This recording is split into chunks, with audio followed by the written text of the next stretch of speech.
Hello, నేను సుబ్బరాజును మాట్లాడుతున్నాను. ఏంటి? నీ చెల్లెలి పెళ్లి కాగానే నీ భావన చంపడానికి శ్రీశైలం ప్లాన్ చేశాడు. ఇప్పుడు శ్రీశైలం కళ్యాణ మండపంలోనే ఉన్నాడు. నువ్వు వాడి మనిషివేగా, నిన్నెందుకు నమ్మాలి? నేను వాడి మనిషినే, కానీ నేను కూడా ఒక చెల్లికి అన్నయ్యని. త్వరగా వచ్చి నీ వాళ్ళని కాపాడుకో.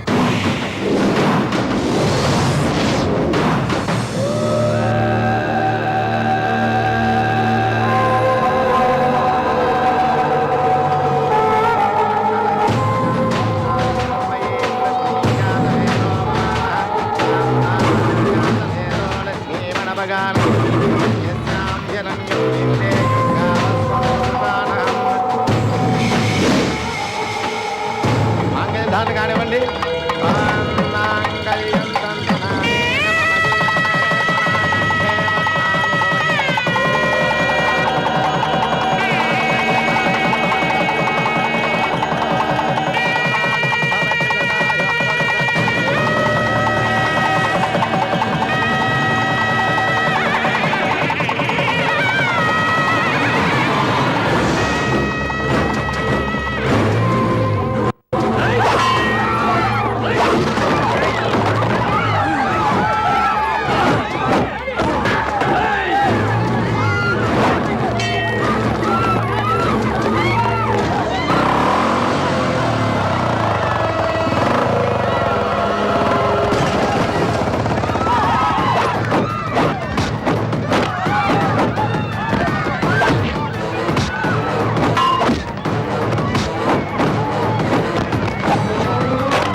ఎంత పని చేసావమ్మా?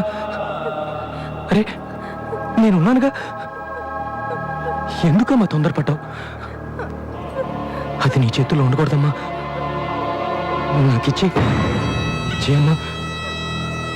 ఎవరికి చెప్పొద్దమ్మా, నాన్నకి తెలిస్తే తట్టుకోలేరు. నేనేం చేశానని చెప్పమ్మా హ? నేనేం చేశానని చెప్పు చెప్పు. నాకు ఇచ్చి. ఇవ్వమ్మా. నా మాట విను. ఇవ్వమ్మా. ఇచ్చి. రేయ్! ఏంట్రా ఏంట్రా నువ్వు చేస్తున్న పని? అమ్మా చెల్లి కదమ్మా పాప అమ్మా. చెయ్యని తప్పుకి నువ్వు ఒక్కసారి అనుభవించిన శిక్ష చాలు. మళ్ళీ అదే పని చేస్తున్నావేరా? ఎందుకురా? ఊరుకో అమ్మా. అదంతా ఇప్పుడు ఎందుకమ్మా? ఊరుకో ఊరుకో.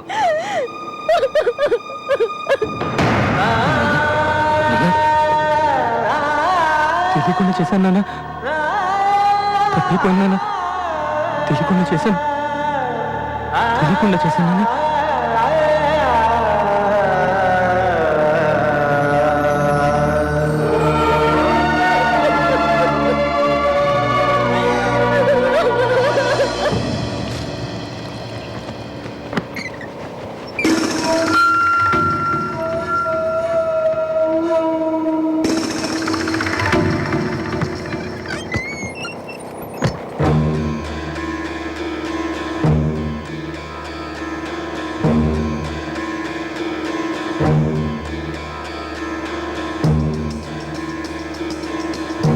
బాయ్.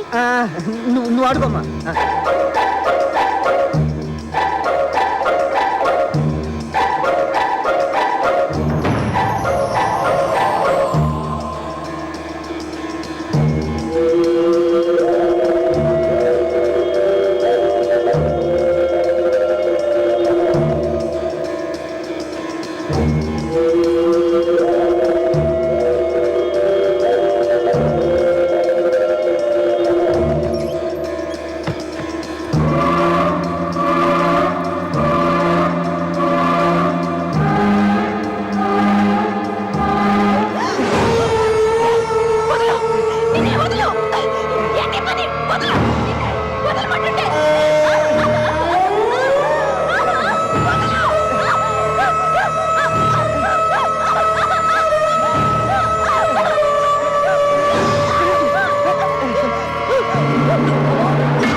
బాబాయ్ బాబాయ్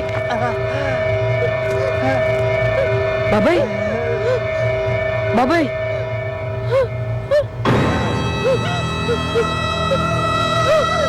బాబాయ్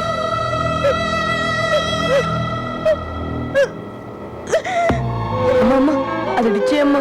ఈ విషయం ఎవరికి చెప్పకమ్మా. బాబాయ్లా చేశారని తెలిస్తే నాన్న భరించలేడమ్మా. అమ్మా నువ్వు జైలుకి వెళ్తే అందరూ తప్పుగా అనుకుంటారమ్మా. అమ్మా అన్నేం చేశానని చెప్పమ్మా. అది ఇచ్చేయమ్మా. అది ఇచ్చేయమ్మా. అమ్మా ఇవ్వమ్మా. ఇవ్వమ్మా. ఇవ్వమ్మా.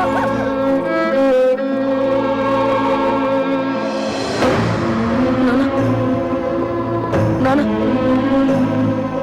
తెలియక చేశాను. నాన్న కొట్టద్దు నాన్న. నాన్న తెలియక చేశాను.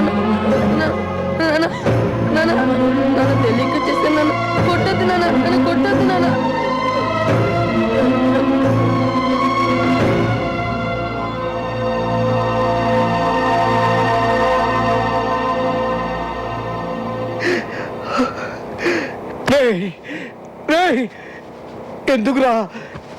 ఎందుకురా ఎవరెవరో చేసిన నేరాలన్నీ నీ ఎత్తి మీద వేసుకుంటున్నావు? ఎందుకురా చెప్పు. ఎవరెవరో అంటావేంటి నాన్న? నా అమ్మ నా చెల్లికేగా. నువ్వేగా చెప్పావు వీళ్ళంతా నా వాళ్ళని, మన కుటుంబానికి చెడ్డ పేరు రాకుండా నేనే చూసుకోవాలని. చెప్పాను కానీ నువ్వెందుకు చెప్పలేదు? జైలు నుండి తిరిగి వచ్చిన రోజుల్లో చెప్పొచ్చు కదా.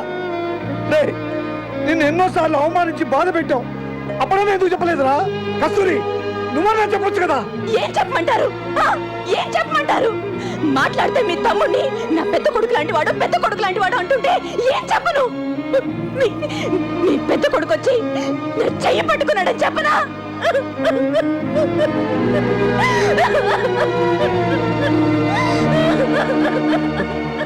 చాలురా. ఈ కుటుంబం కోసం నువ్వు ఎంతో త్యాగం చేసావు. అది చాలు. ఇక మీద నువ్వు సంతోషంగా ఉండాలిరా. కింద పడిరా. నా మాట విను. ఏం జరిగిందో తెలుస్తుంది. కింద పడిరా. మాట విను. నా మాట వద్దు. చెల్లి బావతో సంతోషంగా ఉండాలన్నా అన్నయ్య వద్దన్నయ్య వద్దు. రేయ్, ఇంత జరిగిన తర్వాత కూడా నేను మేము జైలుకు పంపిస్తే పాత పాపాత్ములు ఈ భూమి మీద ఉండరురా. ఆ దేవుడు కూడా మమ్మల్ని క్షమించడు రా. చెల్లి కోసమే కదా నాన్న. చిన్నప్పుడు నేను జైలుకి వెళ్ళినప్పుడు మీ కళ్ళల్లో ద్వేషం అసహ్యం చూశాను, కానీ ఇప్పుడు ప్రేమ కన్నీళ్లు చూస్తున్నాను. ఇది నాకు చాలా నాన్న. నువ్వు బతికున్న వాళ్ళ పరువే కాదురా, చనిపోయిన వాడి పరువు కూడా కాపాడావురా.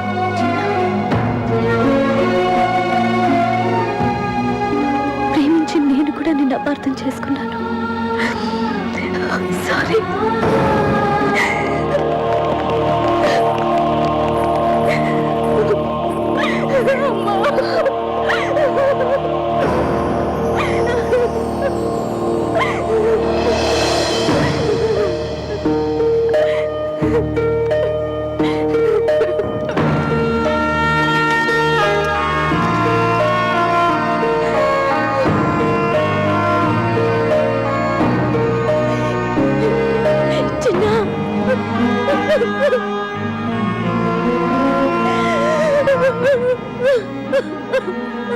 చిన్న, ఇదంతా నా వల్లే.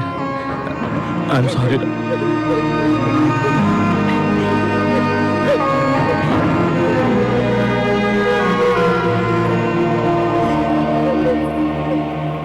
నాకు చిన్న ఆశ నాన్న. ఏంటో చెప్పరా. చిన్నప్పుడు నేను జైల్లో ఉన్నప్పుడు నన్ను చూస్తానికి మీరు ఎవ్వరు రాలేదుగా. అక్కడ వాళ్ళందరూ నేను అనాథ, నాకు ఎవరూ లేరని ఏడిపించేవారు. కనీసం ఇప్పుడన్నా నన్ను చూస్తానికి ఒక్కసారన్నా వస్తారుగా. నేను వాళ్ళందరికీ నేను అనాథని కాను, నాకు అందరూ ఉన్నారని గర్వంగా చెప్పుకుంటాను. వస్తారుగా. నీలోని ఈ రూపం ఈ రోజే తెలిసింది, కన్నీటి కళ్ళే సాక్ష్యంగా. నీకింత నీడిస్తే నా రక్తం తీరింతే, నా వంతు ఇంతేనంటావా? ఏ చేయి పెట్టిందో ఏ ముద్ద తిన్నావో, ఆ బదులు ఎట్లా తీర్చావా? ఉన్న మన నరకాన్ని తీర్చేసి రుణమింతే అంటావా? చిన్న చిన్న చిన్న చిన్న చిన్న చిన్న ఈ లోకం అంటేనే దేవుళ్ళు ఆడేటి మైదానం తెలుసా చిన్నోడా? ఆ దైవం చేతుల్లో పంటల్లే మారాక చింతేలా నీకు చిన్నోడా, చింతేలా నీకు చిన్నోడా. శ్రీశైలం సిఐ సంజయ్ కుటుంబాన్ని చంప ప్రయత్నించినట్లుగా భావిస్తూ కుటుంబ రక్షణ కోసం చిన్నా చేసిన ప్రయత్నంలో శ్రీశైలం చనిపోయినట్లుగా కోర్టు వారు నమ్ముతూ చిన్నాకు 2 సంవత్సరాల కారాగార శిక్ష విధించడమైనది.